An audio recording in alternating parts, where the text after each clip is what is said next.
नमस्कार, सत श्री अकाल, आदाब। मेरा नाम मनदीप पूनिया है तो तुसी सुन रहे हो पंजाबी रेडियो यूएसए। मैं एक बार फिर हाजिर हाँ नवे बुलेटिन ਦੇ ਨਾਲ ਤੇ ਸ਼ੁਰੂਆਤ ਕਰਦੇ ਹਾਂ ਅੱਜ ਦੀ ਮੁੱਖ ਖਬਰਾਂ ਤੋਂ। ਉੱਤਰ ਪ੍ਰਦੇਸ਼ ਦੀ ਬਾਂਦਾ ਜੇਲ੍ਹ 'ਚ ਬੰਦ ਬਾਹੂਬਲੀ ਪੋਲੀਟੀਸ਼ੀਅਨ ਮੁਖਤਾਰ ਅੰਸਾਰੀ ਦੀ ਕੱਲ ਡੈਥ ਹੋ ਗਈ ਹੈ। ਬਾਂਦਾ ਮੈਡੀਕਲ ਕਾਲਜ ਦੇ ਸੀਐਮਓ ਨੇ ਦੱਸਿਆ ਹੈ ਕਿ ਉਹਨਾਂ ਦੀ ਡੈਥ ਕਾਰਡਿਕ ਅਰੈਸਟ ਨਾਲ ਹੋਈ ਹੈ।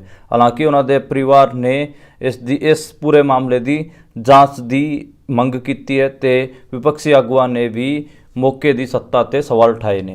कांग्रेस पार्टी के खजानची अजय माकन ने प्रेस कॉन्फ्रेंस करके दस्सिया है कि उन्होंने पार्टी को इनकम टैक्स वालों 1823 करोड़ रुपये का नोटिस भेजा गया है।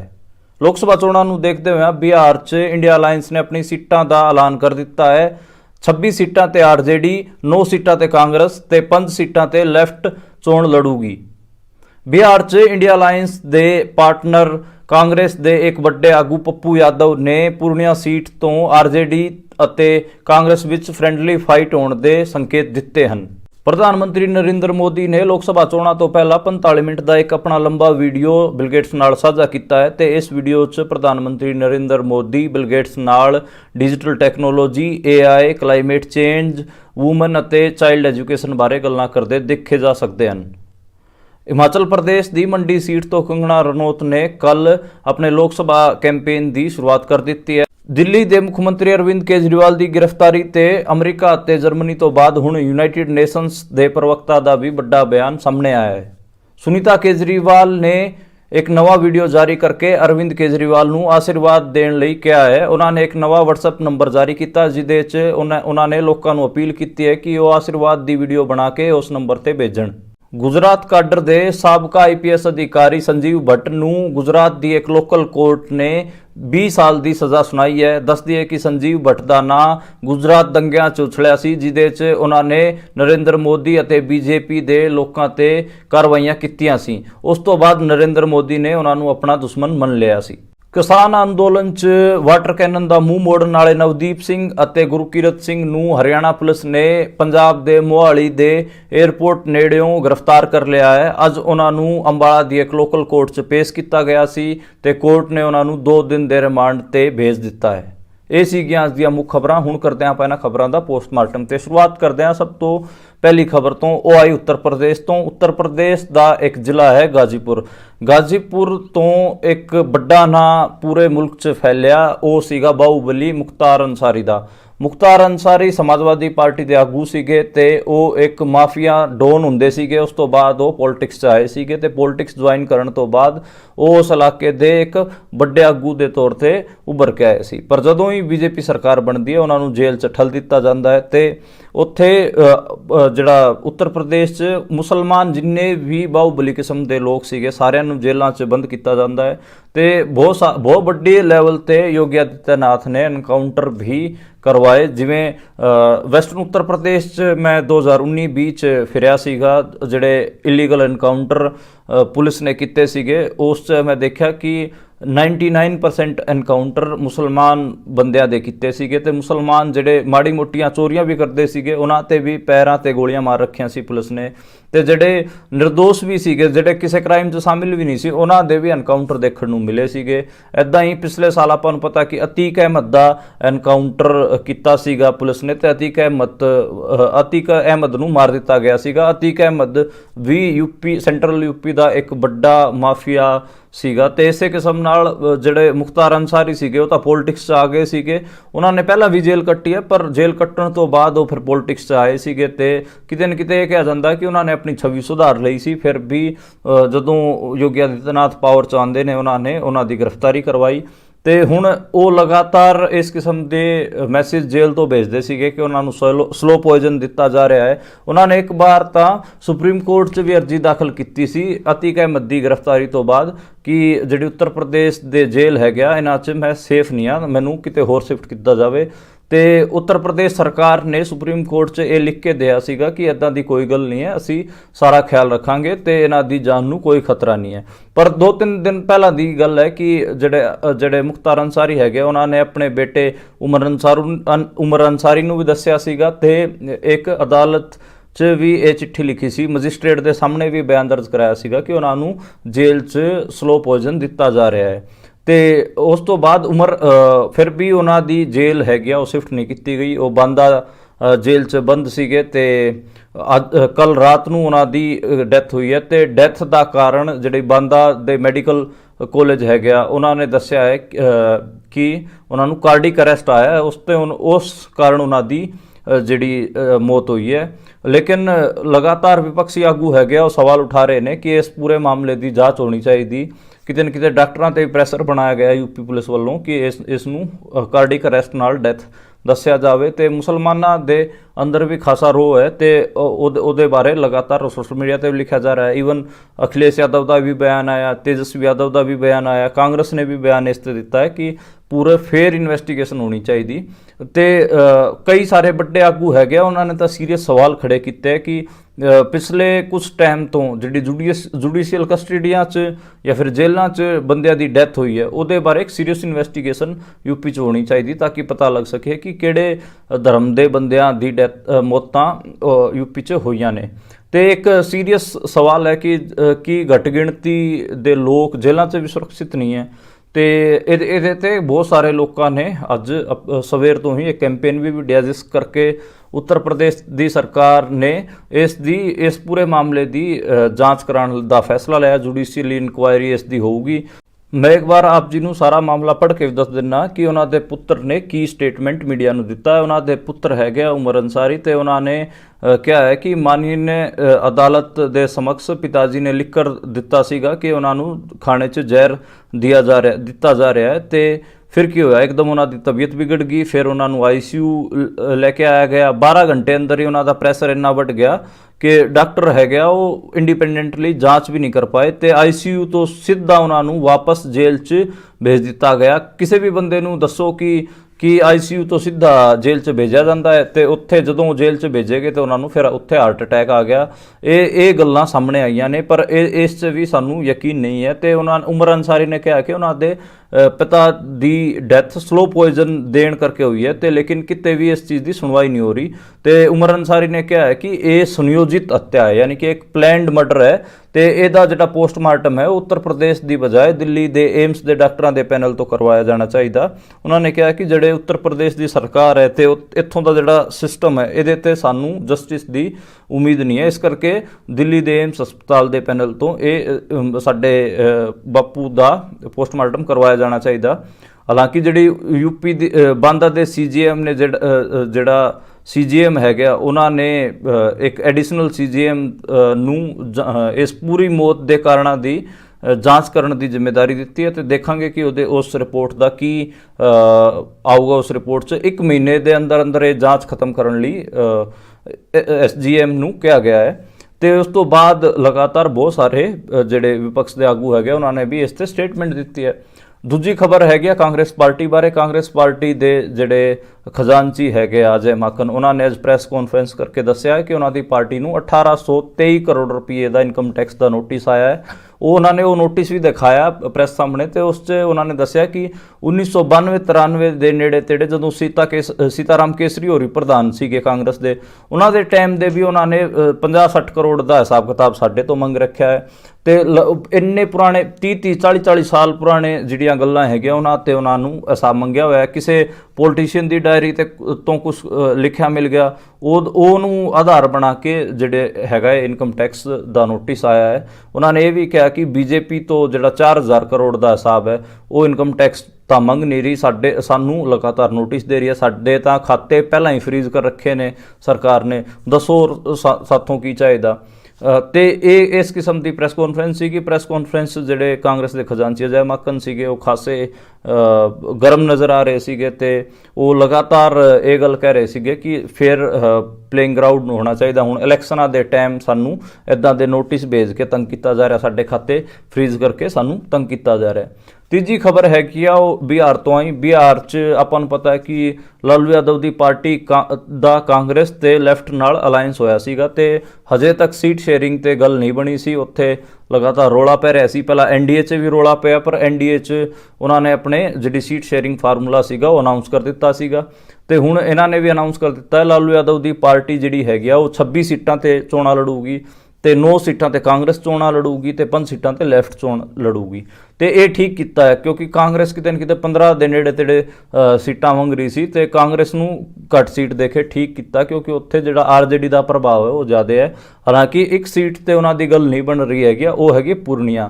ਜਿਹੜਾ ਪੱਪੂ ਯਾਦਵ ਹੈ, ਪੱਪੂ ਯਾਦਵ ਦੀ ਪਾਰਟੀ ਹੁੰਦੀ ਸੀਗੀ, ਉਹਨੇ ਉਹ ਪਾਰਟੀ ਪਿਛਲੇ 3-4 ਦਿਨ ਪਹਿਲਾਂ ਹੀ ਕਾਂਗਰਸ 'ਚ ਮਰਜ ਕੀਤੀ ਸੀਗੀ ਤੇ ਉਹ ਪੂਰਨੀਆ ਤੋਂ ਚੋਣ ਲੜਦੇ ਆਏ ਨੇ ਤੇ ਉਹ ਪੂਰਨੀਆ ਤੋਂ ਆਪਣਾ ਜਿਹੜਾ ਕੈਂਡੀਡੇਚਰ ਫਾਈਲ ਕਰ ਰਹੇ ਸੀਗੇ ਤੇ ਉਹਨਾਂ ਨੇ ਇਹ ਜਿਹੜੀ ਸੀਟ ਹੈ ਆਰਜੇਡੀ ਨੂੰ, ਲਾਲੂ ਯਾਦਵ ਨੂੰ ਮਿਲ ਕੇ ਕਿਹਾ ਸੀਗਾ ਕਿ ਪੂਰਨੀਆ ਸੀਟ ਮੇਰੇ ਵਾਸਤੇ ਛੱਡ ਦਿਓ ਤੇ ਮੈਂ ਉੱਥੋਂ ਚੋਣ ਲੜੂੰਗਾ। ਮੈਂ 3 ਵਾਰ ਪਹਿਲਾਂ ਵੀ ਉੱਥੋਂ ਜਿੱਤ ਚੁੱਕਿਆ ਹਾਂ, ਪਰ ਲਾਲੂ ਯਾਦਵ ਨੇ ਉਹ ਸੀਟ ਪੱਪੂ ਯਾਦਵ ਵਾਸਤੇ ਨਹੀਂ ਛੱਡੀ ਤੇ ਪੱਪੂ ਯਾਦਵ ਨੂੰ ਉਹਨਾਂ ਨੇ ਕਿਹਾ ਸੀਗਾ ਕਿ ਤੂੰ ਮਧੇਪੁਰਾ ਤੋਂ ਜਾ ਕੇ ਚੋਣ ਲੜ ਲੈ। ਉੱਥੇ ਪੱਪੂ ਯਾਦਵ ਨੇ ਮਨਾ ਕਰਤਾ ਤੇ ਇਹ ਸੀਟ ਤੇ ਆਰਜੇਡੀ ਨੇ ਬੀਮਾ ਭਾਰਤੀ ਨਾਂ ਦੀ ਇੱਕ ਨਵੀਂ ਬੀਜੇਪੀ ਤੋਂ ਸ਼ਾਮਿਲ ਹੋਈ आरजेडी च शामिल हुए एक कुड़ी ਨੂੰ देती है तो बीमा भारती के खिलाफ फिर पप्पू यादव ने भी कहता है कि मैं पूर्णिया तो चोण लड़ूंगा तो ये फ्रेंडली फाइट होगी। बाकी जिन्ने भी सूबे है सारे या फिर बाकी जिन्नी भी सीटा है उत्थे इंडिया अलायंस कम करूगा, लेकिन आरजेडी के खिलाफ कांग्रेस पूर्णिया की सीट तो चोण लड़ूगी। ये पप्पू यादव ने अपनी प्रेस कॉन्फ्रेंस करके ये जवाब दिता है। उस तो जी अगली खबर है वो बिल गेट्स वाली है। बिल गेट्स प्रधानमंत्री नरेंद्र मोदी का एक वीडियो सोशल मीडिया ते खासा वायरल भी हो रहा है। प्रधानमंत्री नरेंद्र मोदी ने आप वो वीडियो पोस्ट किया जिहदे 45 मिनट की गलबात है तो इदा लग रहा है कि जिमें स्क्रिप्टेड जी गलबात लग रही है। प्रधानमंत्री नरेंद्र मोदी हिंदी च बोल रहे हैं, फिर मैंने तो ये समझ नहीं लग रहा कि फिर बिल गेट्स नूं हिंदी किवें समझ आती है। शायद मैनूं लगता कि वो उत्थे कोई ट्रांसलेटर सीगा या फिर AI दे हवाले तो वो शायद ट्रांसलेट की जा रही होगी। तो नरेंद्र मोदी उस आर्टिफिशियल इंटैलीजेंस डिजिटल टैक्नोलॉजी बारे गल कर रहे हैं, क्लाइमेट चेंज बारे गल कर रहे हैं तो वूमन अते चाइल्ड एजुकेशन बारे गल कर रहे हैं। उन्हों की सारी गलबात तो मैंने ये लग रहा है कि किते न किते वो लोक सभा चोणों च फायदा लेने वास्ते उन्होंने ये वीडियो पाया तो वो ये दिखाना चाह रहे थे कि देखो दुनिया के किड्डे वड्डे बिजनेसमैन नाल मैं 45 मिनट गल कर सकदा। तो ये मतलब वीडियो सारे नूं देखना चाहिए ताकि ये पता लग सके कि एक धनाड़ आदमी, एक धन प्लस पावर ਜਦੋਂ ਦੋਵੇਂ बैठ के गल्लां करते हैं तो वो की गल्लां करते हैं। बहुत फनी वीडियो मैनूं तो लग गया, मतलब मेरे वास्ते तो वो एक वो सीगा कि फनी जा वीडियो जिहदे च नरेंद्र मोदी खाम खाई शाणे दिखण दी कोशिश कर रहे हैं तो उन्होंने बिल गेट्स नूं इंप्रैस करन दी कोशिश कर रहे हैं। हालांकि जिहड़ा इस कई चीज़ां सीगियां इदां दियां जिहदे च उन्होंने कहा कि असी जिहड़ा डिजिटल टैक्नोलॉजी ते AI दा दौर हैगा इहदे च असी पिछे नहीं रहना चाहते। तुसी चिप तो मैन्युफैक्चर कर नहीं पा रहे, तुसी जिहड़े होर टैक्नोलॉजिकल चीज़ां हैगियां उन्हां च तुसी खासे पिछे हो, तो किवें जिहड़ा टैक्नोलॉजिकल जिहड़ा पूरा दौर चल रहा है इहदे च एडवांस होंगे तो मेरे तो समझ तो बाहर है। ईवन इंडिया च जिहड़ा डिजिटल डिवाइड है वो बहुत ज़्यादा है। तो नरेंद्र मोदी ने कहा कि मैं डिजिटल डिवाइड बिल्कुल नहीं रहने देवांगा, मैं पिंडां तक तो सारे इलाकों तक जो इंटरनेट कनैक्शनस है वो पहुँचा रहे हैं। ठीक है कि तुसी इंटरनेट कनैक्शन पहुँचा दोगे पर उन्होंने वरतन वास्ते लोगों की इकोनमी भी तो स्ट्रोंग होनी चाहिए। यह थोड़ी ना कि बंदे नूं तुसी रोटी ना दो, कम ना दो तो वो फोन तो इंटरनेट ही चलाई जाऊगा, उहदे नाल थोड़ी ना सरना है। तो किते न किते एम्पलॉयमेंट का जरिया बनाना जरूरी है, रोटी का नौकरी का ये सारे सवाल बड़े ने। डिजिटल जी टैक्नोलॉजी है वो सपोर्टिंग पार्ट है ह्यूमन का कि लोगों वो सपोर्ट करता है तो उन्होंने जिंदगी नूं ईजी बनाता है। ये नहीं है कि सारा कुछ डिजिटल टैक्नोलॉजी सारा कुछ है। ये मैनूं किते न किते लगता कि उन्होंने गल्लां बातां च ये मिसिंग सीगा।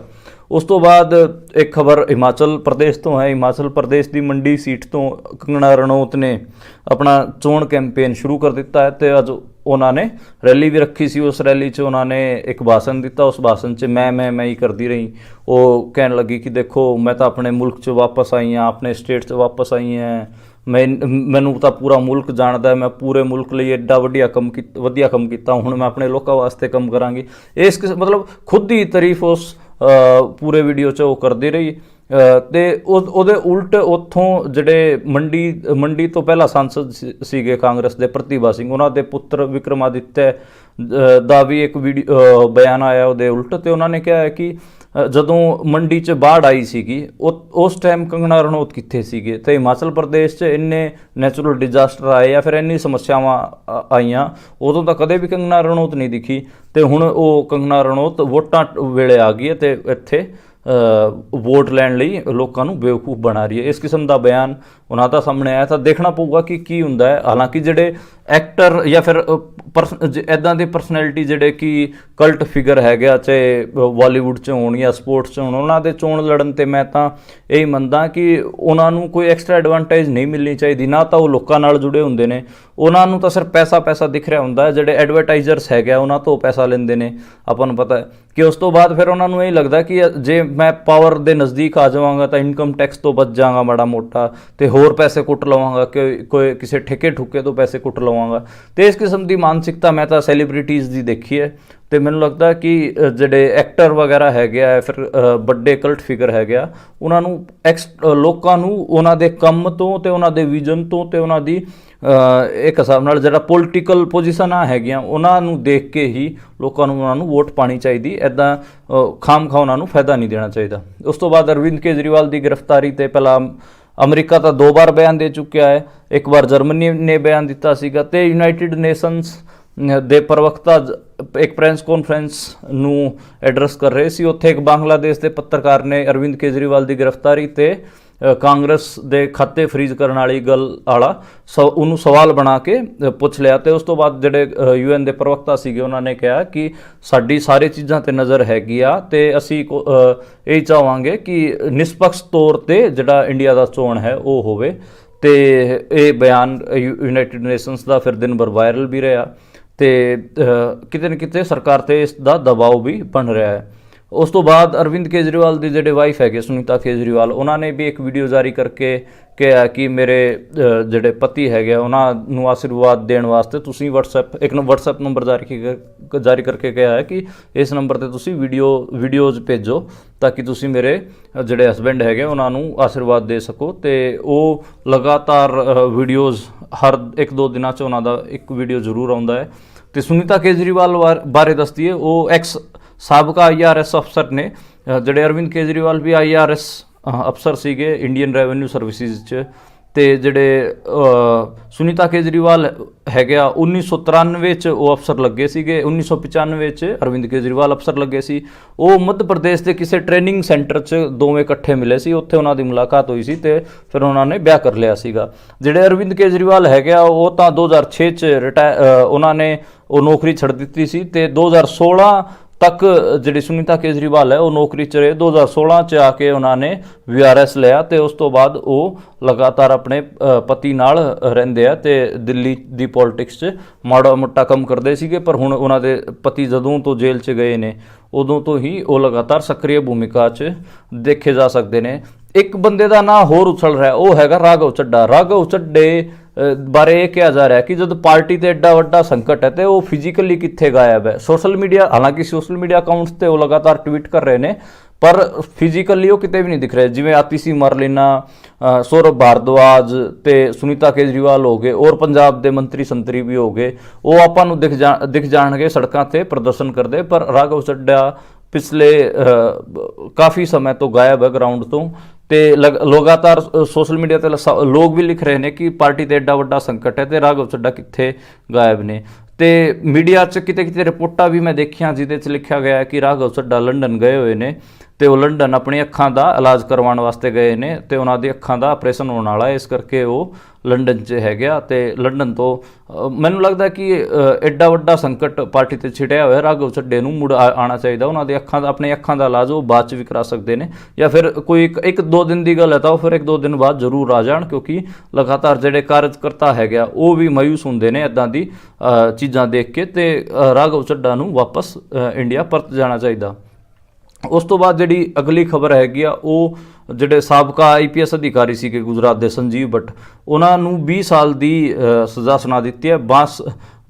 ਬਾਂਸਕਾਠਾ ਇੱਕ ਜ਼ਿਲ੍ਹਾ ਪੈਂਦਾ, ਉੱਥੋਂ ਦੀ ਅਦਾਲਤ ਨੇ ਉਹਨਾਂ ਨੂੰ ਇਹ ਸਜ਼ਾ ਸੁਣਾਈ ਹੈ। ਗੁਜਰਾਤ 'ਚ ਆਪਾਂ ਨੂੰ ਪਤਾ ਕਿ ਜਦੋਂ 2002 'ਚ ਦੰਗੇ ਹੋਏ ਸੀ ਤੇ ਉਦੋਂ ਸੰਜੀਵ ਭੱਟ ਦਾ ਬਹੁਤ ਵਧੀਆ ਰੋਲ ਦੇਖਣ ਨੂੰ ਮਿਲਿਆ ਸੀਗਾ। ਉਹਨਾਂ ਨੇ ਜਿਹੜੇ ਜਿੰਨੇ ਵੀ ਬੰਦਿਆਂ ਨੇ ਦੰਗੇ ਫੈਲਾਏ ਸੀਗੇ ਉਹਨਾਂ ਦੇ ਖਿਲਾਫ ਕਾਰਵਾਈ ਕੀਤੀ ਸੀ। ਉਸ ਤੋਂ ਬਾਅਦ ਨਰਿੰਦਰ ਮੋਦੀ ਉਹਨਾਂ ਤੋਂ ਨਾਰਾਜ਼ ਹੋ ਗਏ ਸੀਗੇ ਤੇ ਨਰਿੰਦਰ ਮੋਦੀ ਨੇ ਇੱਕ ਹਿਸਾਬ ਨਾਲ ਸੰਜੀਵ ਭੱਟ ਨੂੰ ਆਪਣਾ ਦੁਸ਼ਮਣ ਮੰਨ ਲਿਆ ਸੀਗਾ। ਜਦੋਂ ਹੀ ਨਰਿੰਦਰ ਮੋਦੀ ਸੱਤਾ 'ਚ ਆਏ ਉਹਨਾਂ ਨੇ ਸੰਜੀਵ ਭੱਟ ਪਿੱਛੇ ਆਪਣੇ ਸਾਰੇ ਏਜੰਸੀਆਂ ਨੂੰ ਛੱਡ ਦਿੱਤਾ ਸੀ। 2018 'ਚ ਉਹਨਾਂ ਦੀ ਗ੍ਰਿਫਤਾਰੀ ਹੁੰਦੀ ਹੈ ਤੇ ਹੁਣ ਇਹ ਦੂਜਾ ਮਾਮਲਾ ਹੈ NDPS ਵਾਲਾ 1996 ਦਾ, ਜਿਹਦੇ 'ਚ ਉਹਨਾਂ ਨੂੰ 20 ਸਾਲ ਦੀ ਸਜ਼ਾ ਸੁਣਾਈ ਗਈ ਹੈ। ਇਹ ਵੱਡੀ ਸਜ਼ਾ ਹੁੰਦੀ ਹੈ ਮਤਲਬ, ਤੇ ਦੇਖਣਾ ਹੋਊਗਾ ਕਿ ਕੀ ਬਣਦਾ। ਜਦ ਕਿ ਇਸ ਮਾਮਲੇ 'ਚ ਰਾਜਸਥਾਨ ਪੁਲਿਸ ਨੇ ਵੀ ਇਨਵੈਸਟੀਗੇਸ਼ਨ ਕੀਤੀ ਸੀ ਤੇ ਰਾਜਸਥਾਨ ਪੁਲਿਸ ਨੇ ਇਹ ਕਿਹਾ ਸੀਗਾ ਕਿ ਇਹ ਕੇਸ ਝੂਠਾ ਹੈ। ਹੁਣ ਝੂਠੇ ਕੇਸ 'ਚ ਵੀ ਸੰਜੀਵ ਭੱਟ ਵਰਗੇ ਇਮਾਨਦਾਰ ਅਫਸਰ ਨੂੰ ਮੋਦੀ ਨੇ 20 ਸਾਲ ਦੀ ਸਜ਼ਾ ਦੇ ਕੇ ਜੇਲ੍ਹ 'ਚ ਠੱਲਣ ਦਾ ਪੂਰਾ ਪ੍ਰੋਗਰਾਮ ਬਣਾ ਦਿੱਤਾ। ਦੇਖਣਾ ਹੋਊਗਾ ਕਿ ਉਹਨਾਂ ਦੀ ਪਤਨੀ ਕੀ ਹਾਈ ਕੋਰਟ ਜਾਂ ਫਿਰ ਸੁਪਰੀਮ ਕੋਰਟ ਆਣਗੇ, ਕਿਉਂਕਿ ਇਹ ਸੀਰੀਅਸ ਮਾਮਲਾ ਹੈ ਕਿ ਇੱਕ ਸਾਬਕਾ ਅਧਿਕਾਰੀ ਨੂੰ ਤੁਸੀਂ ਦੁਸ਼ਮਣੀ ਕਰਕੇ ਇੱਦਾਂ ਫਰਜ਼ੀ ਮਾਮਲਿਆਂ 'ਚ ਘਸੀਟ ਰਹੇ ਹੋ ਤੇ ਉਹਦਾ ਜਲੂਸ ਕੱਢ ਰਹੇ ਹੋ।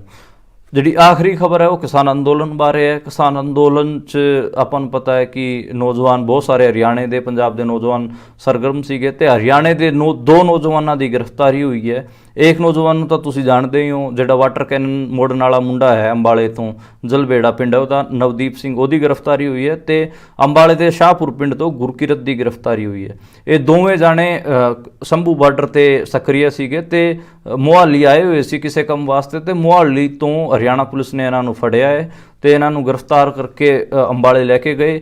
ਅੰਬਾਲੇ ਪਹਿਲਾਂ ਇਹਨਾਂ ਦਾ ਮੈਡੀਕਲ ਕਰਵਾਇਆ ਗਿਆ, ਉਸ ਤੋਂ ਬਾਅਦ ਅੰਬਾਲਾ ਕੋਰਟ 'ਚ ਇਹਨਾਂ ਨੂੰ ਪੇਸ਼ ਕੀਤਾ ਗਿਆ। ਜੱਜ ਦੇ ਸਾਹਮਣੇ ਪੁਲਿਸ ਨੇ 4 ਦਿਨਾਂ ਦਾ ਰਿਮਾਂਡ ਮੰਗਿਆ ਸੀਗਾ, ਪਰ ਜਿਹੜੇ ਜੱਜ ਹੈਗੇ ਉਹਨਾਂ ਨੇ 2 ਦਿਨ ਦਾ ਰਿਮਾਂਡ ਦਿੱਤਾ ਹੈ ਤੇ ਪੁਲਿਸ ਨੇ ਕਿਹਾ ਕਿ ਇਹਨਾਂ ਤੋਂ ਅਸੀਂ ਚੀਜ਼ਾਂ ਬਰਾਮਦ ਕਰਨੀਆਂ ਨੇ, ਅਸੀਂ ਇਹਨਾਂ ਤੋਂ ਜਿਹੜਾ ਟਰੈਕਟਰ ਮੋਡੀਫਾਈ ਕਰਵਾਇਆ ਅੰਮ੍ਰਿਤਸਰ ਦੇ ਮਿਸਤਰੀ ਦਾ ਉਹਦਾ ਲੈਣਾ ਹੈ, ਇਹਨਾਂ ਦੀ ਫੋਰਚੂਨਰ ਗੱਡੀ ਬਰਾਮਦ ਕਰਨੀ ਹੈ, ਗੁਲੇਲਾਂ ਬਰਾਮਦ ਕਰਨੀਆਂ ਨੇ ਜਿਹੜੀਆਂ ਕਿ ਇਹਨਾਂ ਕੋਲ ਹੈਗੀਆਂ। ਇਸ ਕਰਕੇ ਸਾਨੂੰ ਤੁਸੀਂ 2 ਦਿਨ ਦਾ 4 ਦਿਨ ਦਾ ਰਿਮਾਂਡ ਦਿਓ ਤੇ ਜੱਜ ਨੇ ਫਿਰ 2 ਦਿਨ ਦਾ ਰਿਮਾਂਡ ਦੇ ਦਿੱਤਾ। ਹਾਲਾਂਕਿ ਉਹਨਾਂ ਦੇ ਜਿਹੜੇ ਵਕੀਲ ਹੈਗੇ ਰੋਹਿਤ ਜੈਨ, ਉਹਨਾਂ ਨੇ ਕਿਹਾ ਕਿ ਇਹ ਤਾਂ ਨੋਰਮਲੀ ਕਿਸਾਨ ਸੀਗੇ, ਕਿਸਾਨ ਅੰਦੋਲਨ ਕਰ ਰਹੇ ਸੀਗੇ ਤੇ ਇਹਨਾਂ ਨੂੰ ਜ਼ਬਰਦਸਤੀ ਫਸਾਇਆ ਜਾ ਰਿਹਾ ਹੈ। ਉਹਨਾਂ ਤੇ ਜਿਹੜਾ ਕੇਸ ਵੀ ਦਰਜ ਕੀਤੇ ਜਾ ਰਹੇ ਨੇ ਨਵਦੀਪੁਰਾਂ ਤੇ ਉਹ ਖਾਸੇ ਗੰਭੀਰ ਹੈਗਾ। 307 ਦਾ ਪਰਚਾ, 323 ਦਾ ਪਰਚਾ, 147, 149 ਜਿਹੜਾ ਹਾਈਵੇ ਐਕਟ ਹੈਗਾ ਉਹ ਵੀ ਲਾ ਰੱਖਿਆ ਹੈ ਤੇ ਜਿਹੜਾ ਪਬਲਿਕ ਪ੍ਰੋਪਰਟੀ ਵਾਲਾ ਐਕਟ ਹੈਗਾ ਉਹ ਵੀ ਲਾ ਰੱਖਿਆ, ਜਿਹਦੇ 'ਚ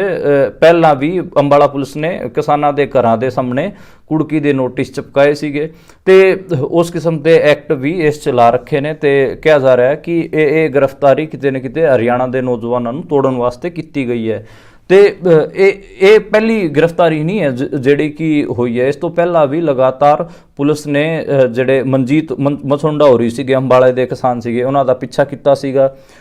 ਘੱਟੋ ਘੱਟ 20 ਤੋਂ 30 ਕਿਸਾਨਾਂ ਦੇ ਪਿੱਛੇ ਪੁਲਿਸ ਲੱਗੀ ਰਹੀ ਹੈ ਪਿਛਲੇ 2-3 ਦਿਨਾਂ ਤੋਂ ਤੇ 100 ਦੇ ਨੇੜੇ ਤੇੜੇ ਕਿਸਾਨਾਂ ਦੇ ਘਰਾਂ ਦੇ ਸਾਹਮਣੇ ਪੁਲਿਸ ਨੇ ਨੋਟਿਸ ਚਿਪਕਾਏ ਨੇ, ਜਿਹਦੇ 'ਚ ਉਹਨਾਂ ਨੇ ਕਿਹਾ ਕਿ ਅਸੀਂ ਤੁਹਾਡੀ ਪ੍ਰੋਪਰਟੀ ਕੁਰਕ ਕਰਕੇ ਜਿਹੜਾ ਵੀ ਨੁਕਸਾਨ ਹੋਇਆ ਇਸ ਅੰਦੋਲਨ 'ਚ ਉਹਦੀ ਭਰਪਾਈ ਕਰਾਂਗੇ। ਤੇ ਅੰਬਾਲਾ ਪੁਲਿਸ ਖਾਸੀ ਬਦਨਾਮ ਰਹੀ ਇਸ ਪੂਰੇ ਮਾਮਲੇ 'ਚ। ਹਾਲਾਂਕਿ ਜਿਹੜੇ ਉੱਥੋਂ ਦੇ SP ਹੈਗੇ ਉਹ ਪੰਜਾਬ ਤੋਂ ਹੀ ਆਉਂਦੇ ਨੇ, ਜਸਨਦੀਪ ਰਣਦਾਵਾ, ਹਰਿਆਣਾ 'ਚ ਉਹ IPS ਅਧਿਕਾਰੀ ਨੇ ਤੇ ਉਹਨਾਂ ਦਾ ਵੀ ਖਾਸਾ ਇਸ ਪੂਰੇ ਮਾਮਲੇ 'ਚ ਨਾਂ ਉਛਲ ਰਿਹਾ ਕਿ ਉਹਨਾਂ ਨੂੰ ਇਸ ਕਿਸਮ ਦਾ ਜਿਹੜਾ ਪੂਰਾ ਇੱਕ ਕਹੀਏ ਕਿ ਤਾਨਾਸ਼ਾਹੀ ਵਾਲਾ ਰਵੱਈਆ ਉਹ ਨਹੀਂ ਅਪਣਾਉਣਾ ਚਾਹੀਦਾ। ਹਾਲਾਂਕਿ ਉਹਨਾਂ ਤੇ ਵੀ ਸਰਕਾਰ ਹੀ ਪ੍ਰੈਸ਼ਰ ਪਾ ਰਹੀ ਹੈ ਤਾਂ ਹੀ ਉਹ ਇਹ ਸਾਰਾ ਕੁਝ ਕਰ ਰਹੇ ਨੇ, ਪਰ ਕਿਤੇ ਨਾ ਕਿਤੇ ਜਿਹੜੇ ਕਿਸਾਨ ਅੰਦੋਲਨ ਨੂੰ ਲੈ ਕੇ ਹਰਿਆਣੇ 'ਚ ਜੋ ਕੁਝ ਮਾਹੌਲ ਹੈ ਉਹ ਦੇਖਣ ਵਾਲਾ ਹੈ। ਹਰਿਆਣੇ 'ਚ ਲਗਾਤਾਰ ਜਿਹੜੀਆਂ ਗ੍ਰਿਫਤਾਰੀਆਂ ਵੀ ਹੈਗੀਆਂ ਉਹ ਸਾਰੇ ਨੌਜਵਾਨ ਕਿਸਾਨਾਂ ਦੀ ਹੋਈਆਂ ਨੇ। ਇਸ ਤੋਂ ਪਹਿਲਾਂ ਜਿਹੜਾ ਅਕਸਰ ਨਰਵਾਲ ਸੀਗਾ, ਸੋਨੀਪਤ ਤੋਂ ਚੱਕਿਆ ਸੀਗਾ ਮੁੰਡਾ, ਉਹ ਵੀ ਸਾਰਾ ਹੀ 25-30 ਸਾਲਾਂ ਦਾ ਹੈਗਾ, ਉਹ 37 ਦਿਨ ਉਹ ਜੇਲ੍ਹ 'ਚ ਰਿਹਾ। ਉਸ ਤੋਂ ਇਲਾਵਾ ਵੀ ਬਹੁਤ ਸਾਰੇ ਨੌਜਵਾਨਾਂ ਨੂੰ ਗ੍ਰਿਫਤਾਰ ਕੀਤਾ ਇਹਨਾਂ ਨੇ। ਤੇ ਜਿਹੜਾ ਪੰਜਾਬ ਦਾ ਮੁੰਡਾ ਸੀਗਾ ਪ੍ਰਿਤਪਾਲ, ਉਹਦੇ ਨਾਲ ਤਾਂ ਕਿੰਨੀ ਮਾੜੀ ਕੀਤੀ ਹਰਿਆਣਾ ਪੁਲਿਸ ਨੇ, ਉਹ ਉਸ ਬਾਰੇ ਤਾਂ ਆਪਾਂ ਨੂੰ ਪਤਾ ਹੀ ਹੈ ਕਿ ਉਹਦੇ ਦੋਵੇਂ ਲੱਤਾਂ ਤੋੜਤੀਆਂ ਸੀਗਾ, ਉਹਦਾ ਜਬਾੜਾ ਤੋੜਤਾ ਸੀਗਾ ਤੇ ਸ਼ੁਭਕਰਨ ਨੂੰ ਤਾਂ ਹਰਿਆਣਾ ਪੁਲਿਸ ਨੇ ਮਾਰ ਹੀ ਦਿੱਤਾ, ਉਸ ਬਾਰੇ ਵੀ ਆਪਾਂ ਨੂੰ ਪਤਾ ਹੈ। ਤੇ 31 ਮਾਰਚ ਨੂੰ ਅੰਬਾਲੇ ਦੀ ਮੋੜਾ ਮੰਡੀ 'ਚ ਇੱਕ ਵੱਡੀ ਪੰਚਾਇਤ ਕਿਸਾਨ ਆਯੋਜਿਤ ਕਰਨਗੇ, ਜਿਹਦੇ 'ਚ ਸ਼ੁਭਕਰਨ ਸਿੰਘ ਨੂੰ ਸ਼ਰਧਾਂਜਲੀ ਵੀ ਦਿੱਤੀ ਜਾਊਗੀ ਤੇ ਇਹ ਨਵਦੀਪ ਸਿੰਘ ਤੇ ਜਿਹੜਾ ਗੁਰਕੀਰਤ ਹੈ ਇਹਨਾਂ ਦਾ ਮੁੱਦਾ ਵੀ ਚੱਕਿਆ ਜਾਊਗਾ। ਗੁਰਕੀਰਤ ਬਾਰੇ ਵੀ ਮੈਂ ਦੱਸ ਦੇਵਾਂ ਕਿ ਗੁਰਕੀਰਤ ਵੀ ਜਿਹੜਾ ਪਹਿਲਾ ਕਿਸਾਨ ਅੰਦੋਲਨ ਹੋਇਆ ਸੀ ਉਦੋਂ ਤੋਂ ਹੀ ਸਰਗਰਮ ਨੌਜਵਾਨ ਹੈਗਾ ਤੇ ਹਰ ਕਿਸਾਨ ਅੰਦੋਲਨ 'ਚ ਪਾਰਟ ਲੈਂਦਾ ਤੇ ਉੱਥੇ ਜਿਹੜਾ ਅੰਬਾਲੇ 'ਚ BKU ਸ਼ਹੀਦ ਭਗਤ ਸਿੰਘ ਹੈ, ਭਾਰਤੀ ਕਿਸਾਨ ਯੂਨੀਅਨ ਸ਼ਹੀਦ ਭਗਤ ਸਿੰਘ, ਉਹਦਾ ਮੈਂਬਰ ਹੈਗਾ ਤੇ ਉਹਦੀ ਟਰੈਕਟਰ ਗੁਰਕੀਰਤ ਦੀ ਟਰੈਕਟਰ ਟਰਾਲੀ ਸ਼ੰਭੂ ਬਾਰਡਰ ਤੇ ਖੜੀ ਹੈ ਤੇ ਉਹ ਪਹਿਲੇ ਦਿਨ ਹੀ ਟਰੈਕਟਰ ਟਰਾਲੀ ਲੈ ਕੇ ਅੰਬਾਲੇ ਤੋਂ ਸ਼ੰਭੂ ਬਾਰਡਰ ਆ ਗਿਆ ਸੀਗਾ। ਤੇ ਗੁਰਕੀਰਤ ਵੀ ਬਹੁਤ ਵਧੀਆ ਨੌਜਵਾਨ ਹੈ, ਲਗਾਤਾਰ ਕਿਸਾਨਾਂ ਦੇ ਮਸਲਿਆਂ ਤੇ ਸਰਗਰਮ ਰਹਿੰਦਾ ਹੈ।